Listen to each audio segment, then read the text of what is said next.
Dear learners, আজকে আমরা assertive imperative অর্থাৎ একটা বর্ণনামূলক বাক্যকে কিভাবে আদেশ বা অনুরোধমূলক বাক্য করা হয় এটা শিখব।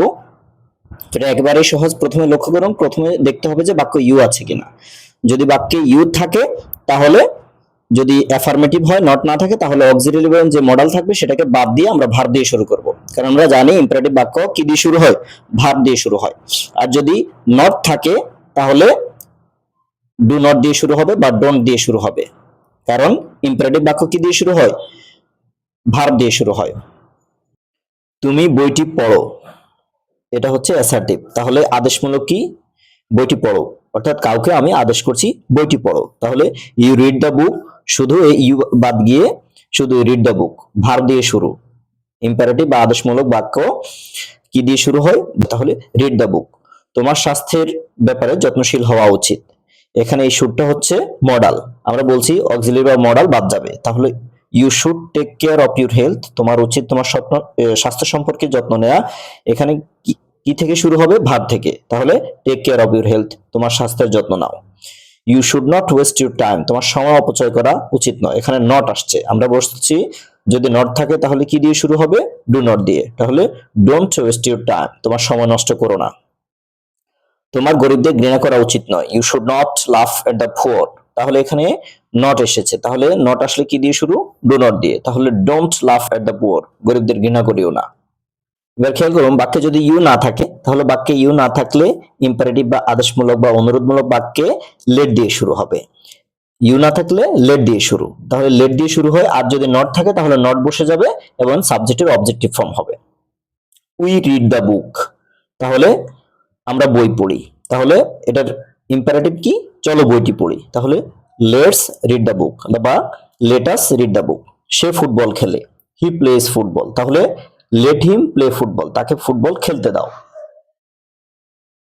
এখানে কেন রিড, এখানে কেন প্লে হয়েছে প্লেজ না হয়ে? কারণ লেটের পরে ভার্বের বেস ফর্ম হয়।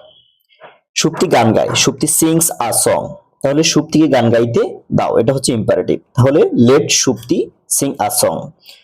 আমরা আমাদের বন্ধুদের ঘৃণা করি না, we do not hate our friends, চলো আমরা বন্ধুদের ঘৃণা না করি, এটা হচ্ছে ইম্পারেটিভ। তাহলে let us not hate our friends. তাহা মিথ্যা বলে না, তাহা ডাজন্ট টেল আ লাই, তাহলে এটার ইম্পারেটিভ কি? তাহাকে মিথ্যা বলতে দিও না, লেট নট তাহা টেল আ লাই। এখানে লক্ষ্য করুন, প্রোনাউনের পর এবং নাউনের আগে নট বসবে। দেখুন এটা হচ্ছে প্রোনাউন আস, আসের পরে নট বসেছে, কিন্তু তাহা হচ্ছে নাউন, নাউনের আগে নট বসেছে।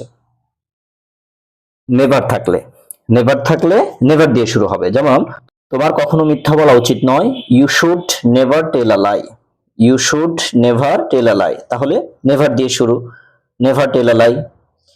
তোমার কখনো পিতামাতার অবাধ্য হওয়া উচিত নয়, you should never disobey your parents, তোমার কখনো পিতামাতার অবাধ্য হবে না।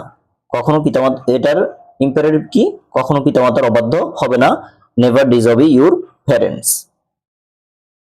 অনুরোধ বোঝালে অ্যাসার্টিভে যদি রিকোয়েস্ট বোঝায় তাহলে ইম্পারেটিভ বা আদেশমূলকে প্লিজ বা কাইন্ডলি এই শব্দটি ব্যবহার করতে হবে।